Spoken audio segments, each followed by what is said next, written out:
Welcome to another episode of Shadow the Apple.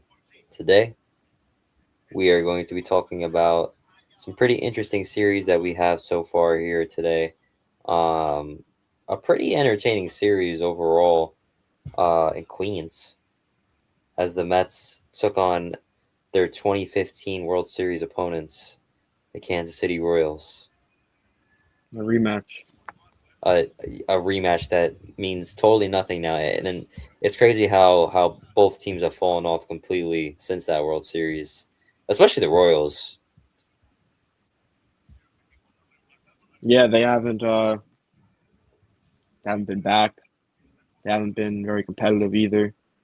Um, Yeah, just the one playoff appearance, and even with uh, what's it called, a franchise player coming up, they still have had struggles becoming a truly consistently good team. yeah, Salvador Perez has been there since that World Series, and he's still with them today. Pretty long time for a catcher too. Yeah, bro. Salvador, the fact that Salvador Perez is still on that team is pretty crazy, and the fact he's still a pretty good player. Yeah, Pretty off well, topic, but Tommy Pham actually played for the Royals, right? I knew at some point. I'm not sure the exact year, but I knew he was a Royal at some point in his career. He's been Yeah, everywhere. Tommy Pham actually he was on the 2024 Royals that playoff team actually, and they won a playoff series against the Orioles. And there's a few. There's him. That was a Met and a Royal. Seth Lugo, very well known Met and Royal now at this point. Hmm. He was a great reliever for the Mets, and then became wanted to become a starter with the Royals, and he's done that. Yeah, there's a lot of there's a lot of players. It's kind of like what's that game called? That was like really popular a few years ago. You know what I'm talking about? Where like it's on a board and you gotta match the players. You gotta think of a player who Oh, played for both Immaculate teams. Grid. Immaculate Grid, yeah.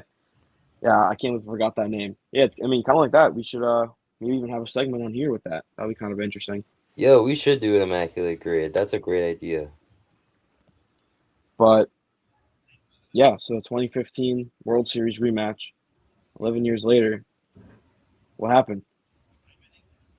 So basically, the first game was probably the most entertaining game, the one that they lost.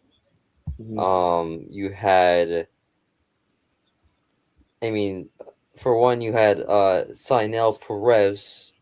You had him basically go up against this lineup and kind of get set up for failure because he was a AAA guy coming up, and he's been a AAA guy pretty much his whole career. He's not really a major leaguer, and you had Seth Lugo, their best pitcher, number 67, pitching against the Mets, and it started off pretty interesting with Bo Bichette getting his 100 career hit, so that was pretty cool. Uh, 100? um, yeah, in the bottom of the first, he got his first career hit. Sorry, it's not his first career. Duh, his 1,000 career hit. 1,000. Okay, that's what I thought you meant. So yeah, like it was a good moment for him. Um, they scored a little league home run. I don't know if you saw that. I did see that, yeah. Another little league home run in this year, which there was a point in time this season, not too long ago, where there was like just a fury of little league home runs. Yeah, there was like four in a week. That Yeah, ball didn't even leave the infield. It was just thrown around.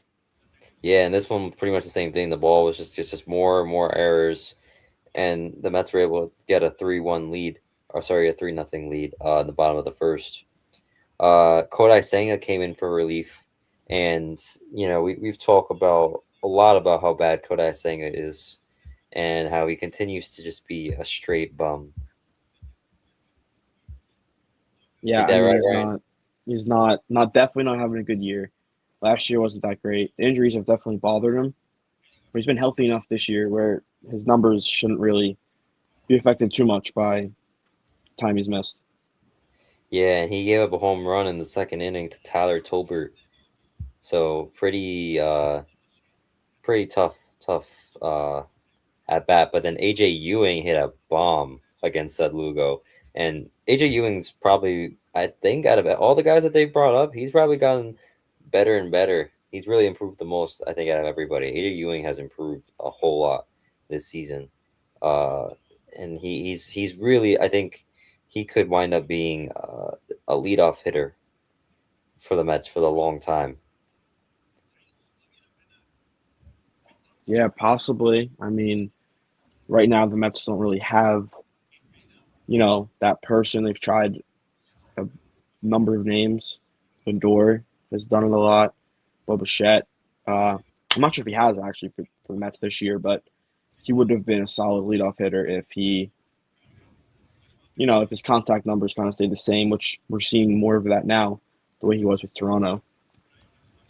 Yeah, and this game was just a complete shootout. You know, like just it was the bottom of the fourth, and there's already 10 runs from each team. Sorry, Yeah, not definitely in back and total. forth. Yeah, back and forth, high scoring game. I remember I kept seeing the lead change. I wasn't watching it, but I saw just just being told about the score. It was pretty interesting. Um, it did remind you a little bit of that World Series, just seeing the Royals at Citi Field, having a game like that go on. Yeah, I think you're thinking about game three, the game the Mets actually won. That game was a shootout for sure, and then the rest of the games were all pretty low scoring games. Um, but we don't talk about that World Series. So and the Royals just you had Austin Warren give up a bunch of runs. You had definitely should have been taken out a little bit earlier. But they kept them in. And the Royals slowly started to come back. Bobby Witt drive in a run. Salvador Perez tied the game off of Huescar Brazaban. Um, Jorge Polanco home run called foul after ump review. There was just so much going on, and the Royals actually ended up taking the lead in the seventh to make it 10-9. And then as time went on, Royals slowly started to build and build. Interesting fact about Tyler Tolbert was that he joined another player or two other players as the only MLB players with hits in 12 straight plate appearances. These players come from the years 1902 and 1952. So pretty interesting. Yeah, I was gonna bring that up if you didn't. That's pretty impressive. He's not a Mets or Yankees player, but it did happen against the Mets. And even if not, we talk about baseball in here. That's definitely something to talk about. I mean, that's obviously it's only happened three times in the history of baseball or Major League Baseball. So that's very impressive. There's like a few homers in there. He raised his average by almost 100 points, I'm pretty sure, throughout that stretch. So that's a season changing few games in a row for an individual, not for a whole team, of course. And something interesting about the game that they lost is that for the first time in franchise history, the Mets lost a game when they scored 11 plus runs. Mm, They were 129 and 0 before that game. yeah, that's rough. Yeah, so they lost that first game, and you know, I'd say out of the one game they lost, it was probably the probably the most interesting. Even with the three errors in the one play with the Royals, all the mistakes that they made early on, they came back, and even with the Mets scoring a few more runs to make it a little bit closer, there is only so many runs that they could score. And even with the hitting being a problem for the most part of the season, it actually showed up when it mattered in this series. Because in the next Yeah, game, the Mets did end up taking the series. they sure did. So in game two, you had Christian Scott on the mound. Another solid start for him overall. I'd consider his start pretty solid. Um, I would consider another pretty good start for Christian Scott. What do you think, Ryan? He was pretty good. I mean, yeah, the Royals offensively, in in the whole team is definitely underperforming this year, but specifically the offense. I know Bobby Witt's back now, but still, still a major league lineup that Christian Scott went up against, and it's improvement, and it's good. It's good. That's what you need. Yeah. So even though he didn't get technically get the win, that would have been Brooks Raley who got the win. He still was overall great. I think if there's a few positives you could take from uh this season, it's definitely probably him. He's one of the better pitchers, I think, and he's definitely going to develop for sure. Um, the fact that also AJ Ewing with another big game we're having a home run. He's averaging one home run every 29 plate appearances in 53 MLB games. So I mean, not a bad start for AJ Ewing so far. Yeah, that's also something you can look at for the future. Ewing, Bench, anybody else who the Mets have, who they've called up, made their major league debuts this season. Just try and see what you got for the future because at this point it looks like they're probably not going anywhere this year, but maybe, they just won a series, so maybe the Subway Series is back on in October. We don't know. You never know, bro. And even with Randy Dobnak throwing 5 2/3 scoreless relief innings, the longest since Mike Mayers from 2023, they still ended up getting a decent amount of runs. They ended up scoring 6 runs in the game. You had RBI singles from Francisco Alvarez. You had Brett Beatty with a 2-run single. Lindor had an RBI off a hit by pitch. So it's they ended up getting the job done game two, and then game three probably outside of the first game, the probably one of the more probably the most competitive game. This game definitely deciding the series. Even though the game was 7-3, the game was pretty close for the most part, but the Mets eventually uh t- took over. So it started off with a Lane Thomas home run. This game was on a random afternoon in on Thursday. Um, so it wasn't a whole lot going on, but you had former Met Michael Waka on the mound against Sean Manaea. He gave up a home run to Lane Thomas at the beginning of the game, but eventually the Mets were saved. And you might think, who is their savior in this situation? And it was Tyrone Taylor with a solo home run. Yes, Through the year. the Tyrone Taylor. And with the Bo Bichette sac fly, the Mets quickly made it 2-2. And then Carson Bench hit an RBI single and made it 3-2. Alvarez 4-2. Juan Soto put it in the books with a home run to the bullpen.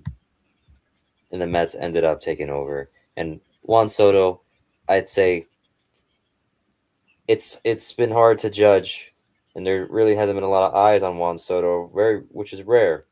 But there hasn't been a lot of eyes on Juan Soto this year because of how bad the Mets have been. But Juan Soto is definitely back to being Juan Soto after his troubling first half of 2025. Yeah, we talked about it a little bit in the last episode. He's an all-star this year as well. Um, he was voted in, not even a reserve. So, yeah, he's back to being what he's been throughout his whole career. Um, I still can't believe when I think about it that he's played for 4 teams. I mean, he's still so young and he's so good. It's kind of Yeah, crazy and, he's played for and 4 teams. correct me if I'm wrong, but he's been an all-star with all of his teams. Pretty sure he has. Yeah, I mean, he was obviously with the Yankees. He is with the Mets. I can't imagine he wasn't with the Nationals. And then I'm sure he was with the Padres. Pretty sure I Yeah, remember I that. think that's So, the only one he might have not been an all-star with. and those Padres teams while he was there, it's impressive that they didn't win too. I mean, having just him and Tatis in the lineup together. The fact that they didn't even make it to a World Series is quite interesting. Yeah, facts. But yeah. So, are there any more takeaways or comments about this Mets series, this Mets team in general, the upcoming deadline for the trades? Nah, I think when we get a little bit closer to the deadline, we're gonna go a little more in depth on who the Mets could potentially be trading and who the Mm-hmm. Yankees could potentially be trading for. But we're gonna go one series at a time. The Mets, overall, you take what you can get, I guess. And there's definitely things that we could go more in depth, I guess, on like who's playing well. With all the losing, you you, you kind of have to just kind of look at some of the positives you have. You can't be completely negative, right?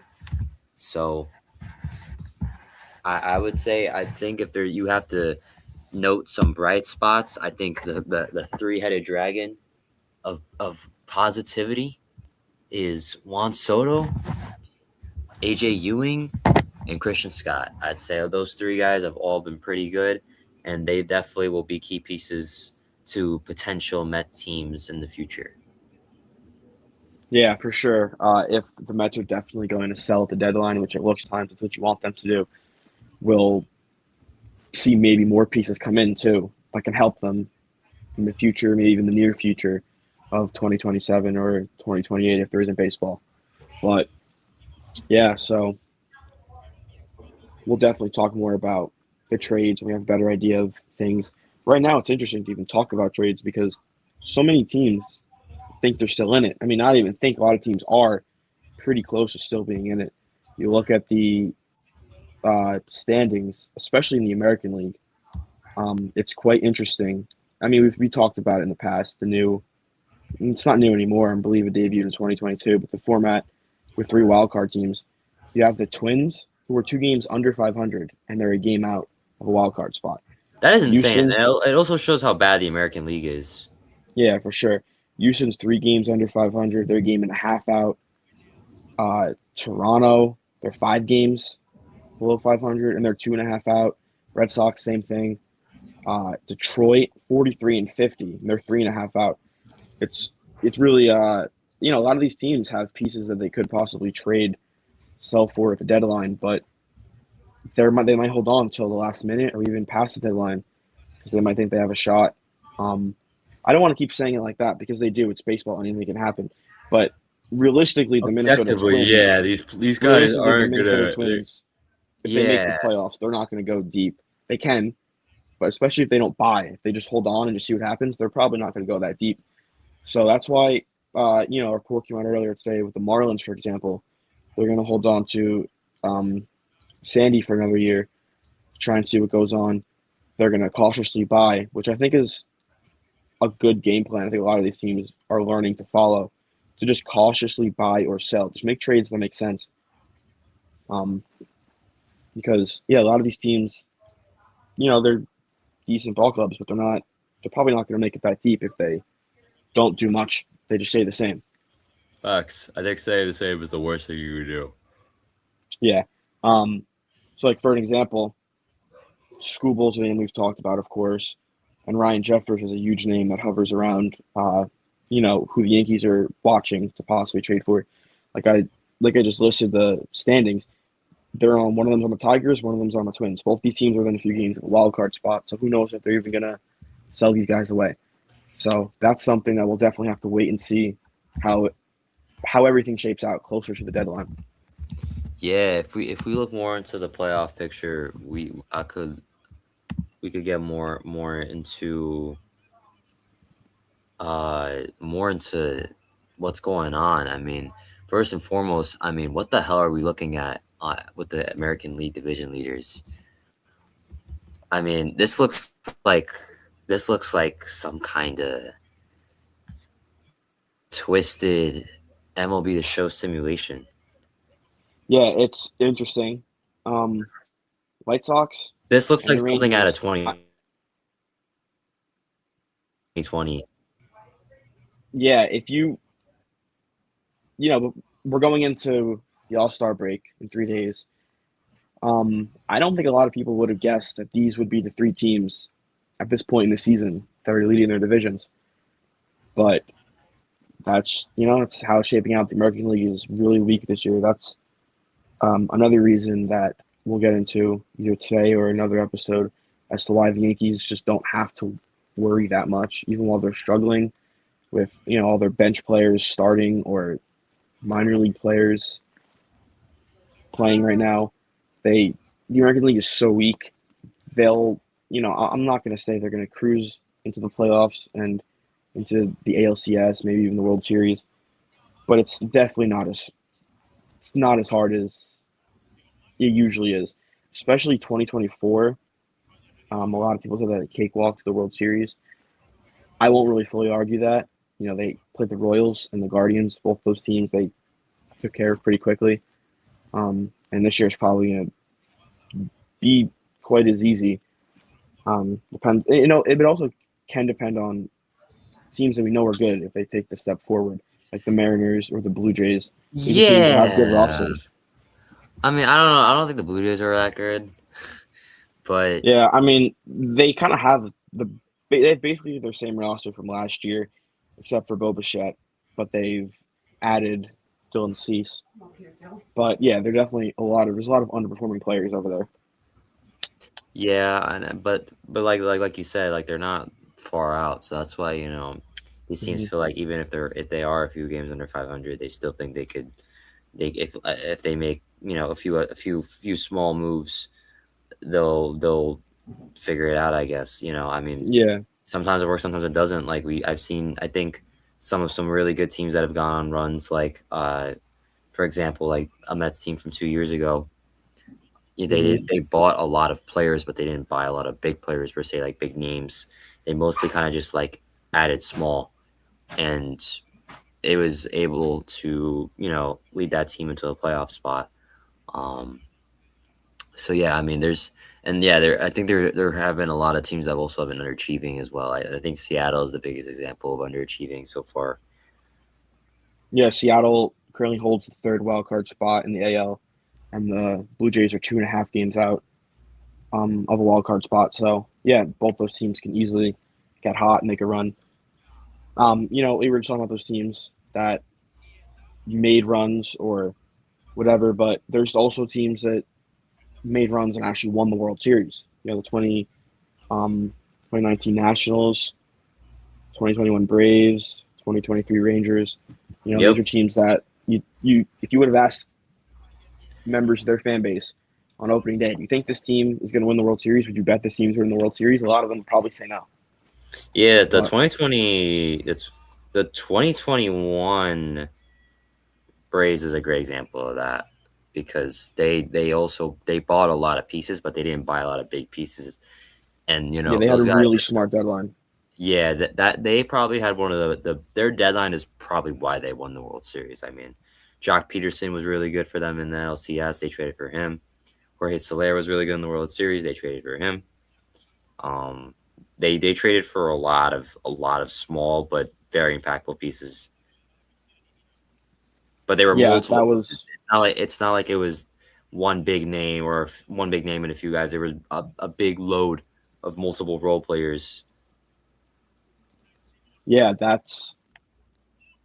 was a huge story back then, and it still is. I think that would be a good blueprint for teams to follow, especially these teams that are cautiously buying.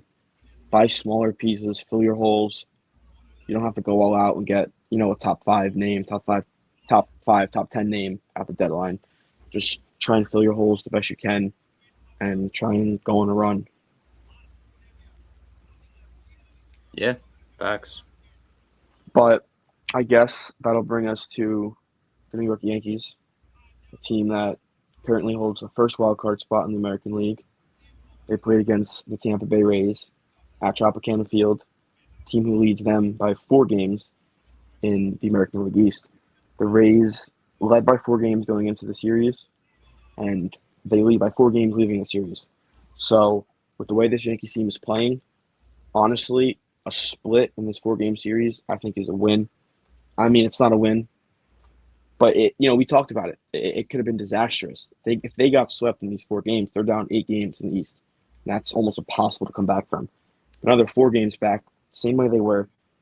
They play the Rays one more time in September at Yankee Stadium in a 4 game series. Um, so 4 games is significantly easier to come back from than 8 or even 6. Yes, or no So about that. yeah, there's still second half of the season, but I guess I'll get into the games real quick. Game 1 on Monday, the Yankees did win 5-1. Cam Schlittler started. He went 8 innings, only giving up 1 run on 4 hits and 8 strikeouts, 0 walks. Another phenomenal start from him.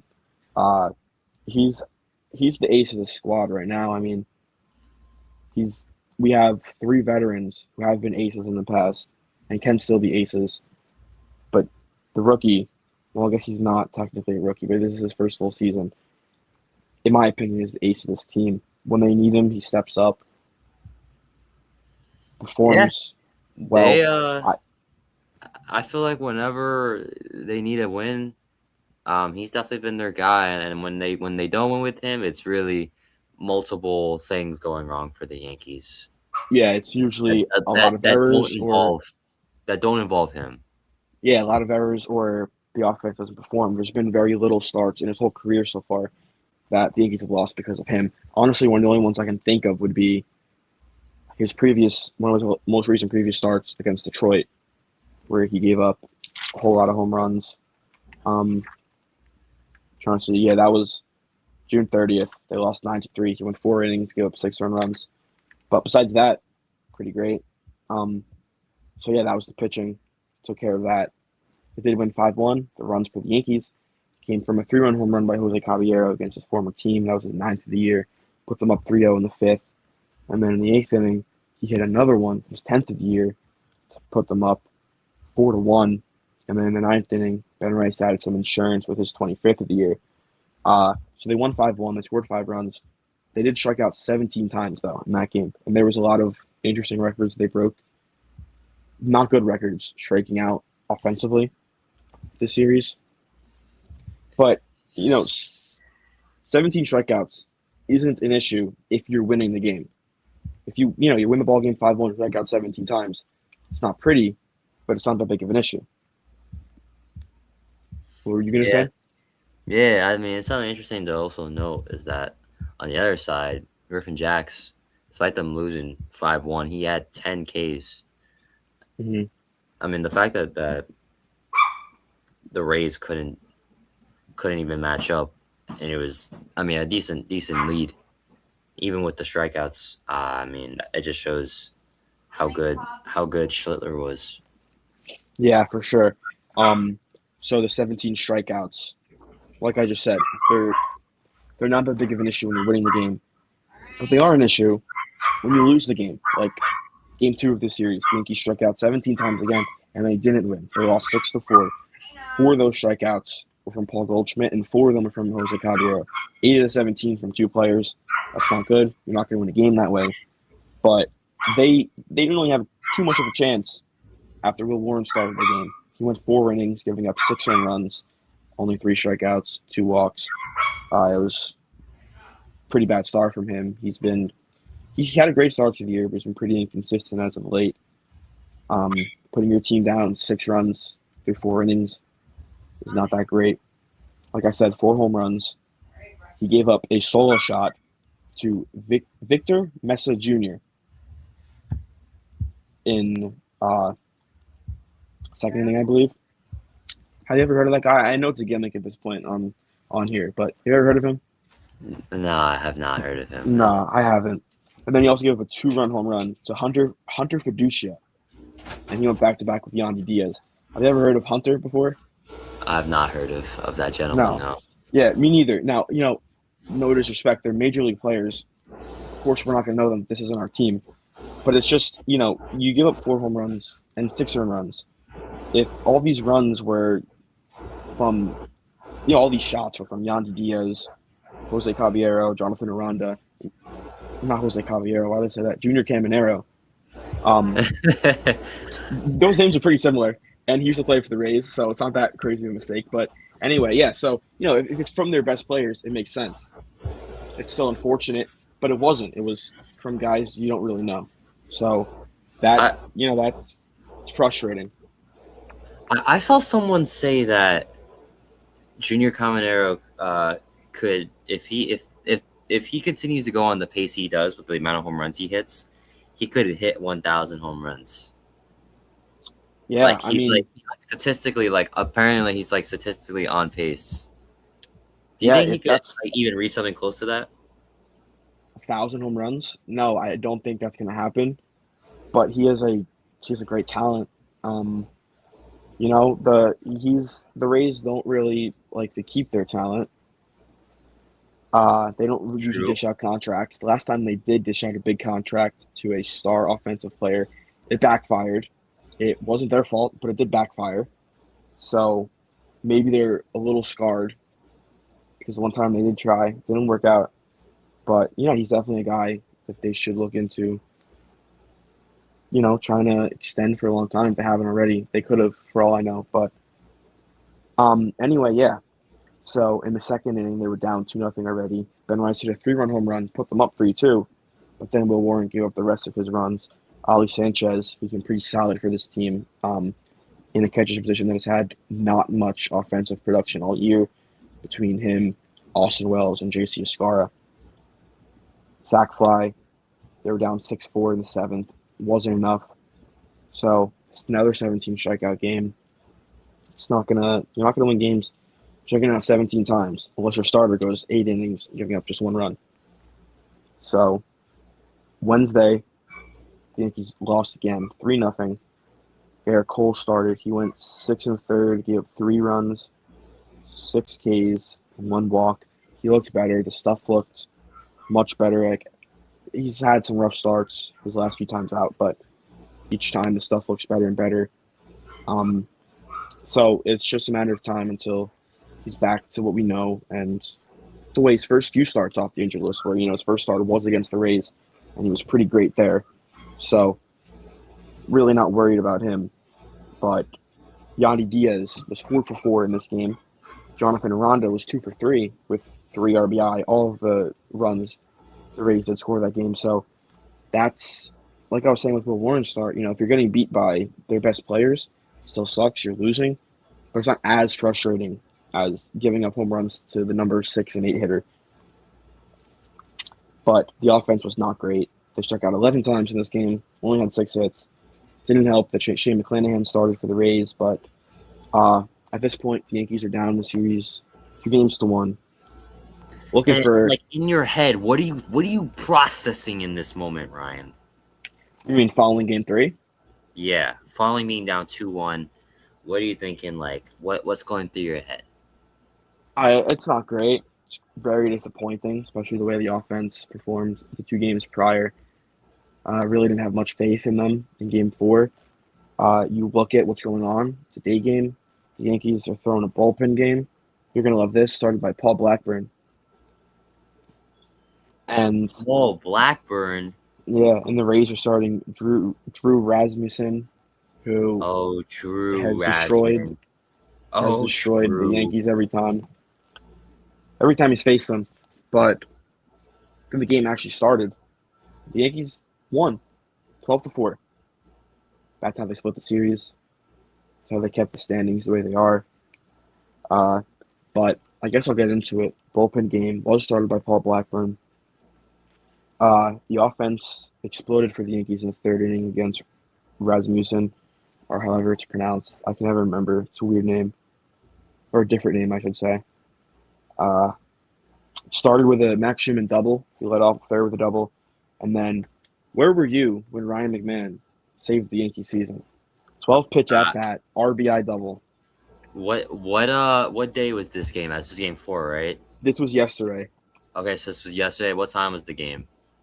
I believe it was 1 o'clock start, 1:10, 1:05, something like that. Okay, so I was working. No. All right, well, at least you know where you were when Ryan McMahon saved the Yankee season. Anyway, that inning for the Yankees did continue after the 12 pitch at bat. An RBI single by Trent Grisham, Ben Rice's 27th home run of the year, an RBI single by Jose Caballero, sac fly by Jazz Chisholm. Um, and they even extended the lead every time the Rays tried to climb back into it against the Yankees pitching. The Yankees answered right back, added some runs, including Austin Wells' fifth home run in the fourth inning. Ben Rice hit a three-run home run in the sixth, that being his 28th of the year.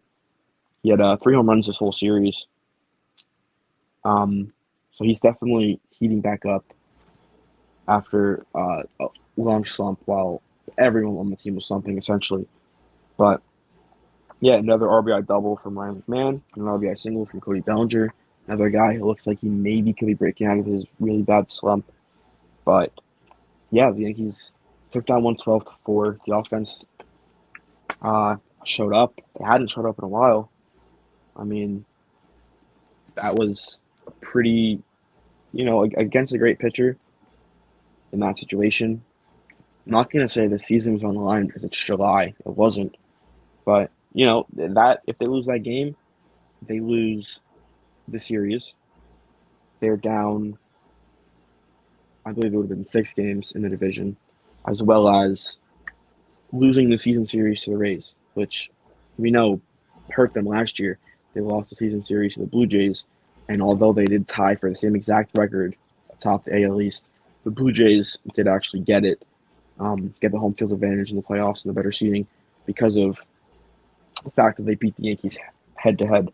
So I'll just quickly run through the Yankees bullpen. That was pretty great. Only gave up 4 runs in 9 innings to this Rays team that offensively was pretty solid this series and throughout the whole season. Paul Blackburn, 2 innings, 1 earned run. Jake Bird, 0.2 innings, 2 earned runs. Ryan Yarbrough, who ended up getting the win. I always find that interesting, who gets the win in a bullpen game. 1 inning, no earned runs. Camille Doval, 0.2 innings, no earned runs. Brent Hedrick, who, by the way, I think he deserves an all-star spot. He's a very under-the-radar guy, but I guess that's something we can talk about later in the future. I know it's tough to get in as a reliever. You have to have really stunning numbers. Angel Shavili, 2 innings, no earned runs, and Tim Hill, 1 inning, no earned runs. So that's the Yankees bullpen that it's been an issue all year. Showed up in this bullpen game, huge game, probably the biggest game of the season, and they went to work. What's really great too is that the 2 biggest arms the Yankees have in their bullpen right now, the most reliable arms, I should say, being David Bednar and Fernando Cruz, didn't have to pitch in this game. So that's even more impressive. Helps out a lot for this series that starts tonight against the Washington Nationals. Anything you'd like to mention about the Yankees? Maybe anything about the Nats that we should know going into the series? Yeah, I think it's pretty interesting that both Mets and Yankees are both, by sheer coincidence, playing against teams that wear red and that are in the other team's division. So I think that's pretty cool. Yeah, the Red Sox. Interestingly enough, we had talked about in the last series the Yankees Red Sox played. The Red Sox had some delays with their flight, and they didn't get to the stadium until very late. And that's also happening today with the Mets. Apparently, Yes. their flight was delayed. Yeah, they apparently might not make it. So that'd be interesting if they don't. Yeah, I can't recall a time that's happened before. But yeah, so we've talked about the Red Sox. I thought of the Red Sox enough in the past. Kind of know what to expect. I can run through it though if you want. Pretty solid starting pitching. I'm not sure who their probables are for the series, but starting pitching is decent. The bullpen's pretty solid. Chapman at the end. The offense is not the best. Against the Yankees, of course, they're the best, but against any other team, that offense is not the greatest with the injuries they're dealing with, specifically Roman Anthony. But that's that. The Yankees are starting 3-game set in Washington tonight, DC. So, I actually do have a question about the Nationals. Not necessarily about them, but it's kind of trivia. So, the Washington Nationals, I'm pretty sure he's their closer. It's Clayton Beeter. I would assume you probably never heard of him, but if you have, I don't even expect you to know this answer. but I found it interesting because I just knew this already. But so Clayton Beeter was a former Yankee prospect. He was a starter, but now he is in the bullpen for the Nats. But do you want to know how the Yankees acquired Clayton Beeter? How did they acquire him? They acquired him in a trade with the Los Angeles Dodgers for Joey Gallo. Oh, Yeah, so that year that's when the Yankees finally dumped Joey Gallo because it just was not working out, it was a one-on-one trade with the Dodgers, and Clayton Beeter was the name the Yankees got back. and he was like a low end prospect. Yeah, I don't. I think he did crack the top 30 for the Yankees at some point, but I'm not even gonna lie. I kind of forget how he made it to the Nationals. My guess would be the Ahmed Rosario trade last year. Could be wrong though. I believe that kind of the only thing. I don't think it would have been anything else. So I don't That know. might actually make sense.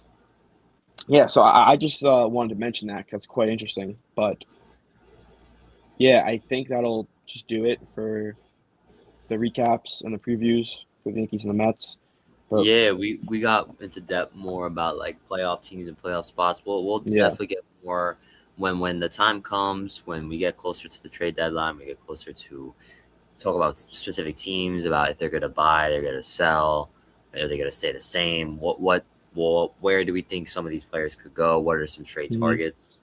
We're going to definitely get more in depth on the specifics of the trades because we're reaching that halfway point of the season where Yeah. teams are So going that's to. gonna yeah, that's coming up. That'll be more fun and entertaining than just constant recaps of mostly losing as of recent. But I'm not Especially gonna ask for your prediction for the home run derby because we don't know who the eighth person is. But the last time we did an episode, we only knew one or two names.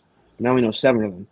So I guess we can talk a little bit about that before we close it up. But the names we know so far are Junior Caminero, not Jose Caballero, Junior Caminero, Ben Rice, Jack Caglione, Wilson Contreras, who I'm pretty sure was dealt a suspension. Not sure how he's going to be in the home run derby and also in the All Star game, considering he has a suspension that he hasn't done yet. I'm not sure how that's working out with the league, but I'm sure they know what they're doing. Jordan Walker, and then just announced yesterday and today, Bryce Harper and Kyle Schwarber will both be in the home run derby in their home stadium in Philadelphia. So there's still one more name to be announced. We don't know who that'll be yet. But is there anyone who you would like to see in that eighth spot? they should bring back.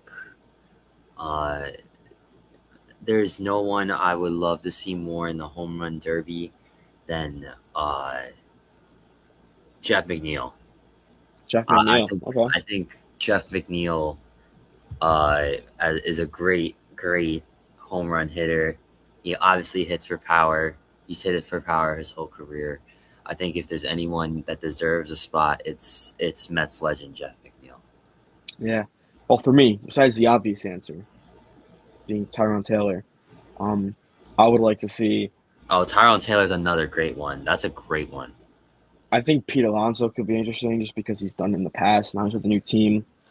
Um, I think Juan Soto could be quite interesting too because, you know, he He's Phillies won one. Phillies fans don't really like him.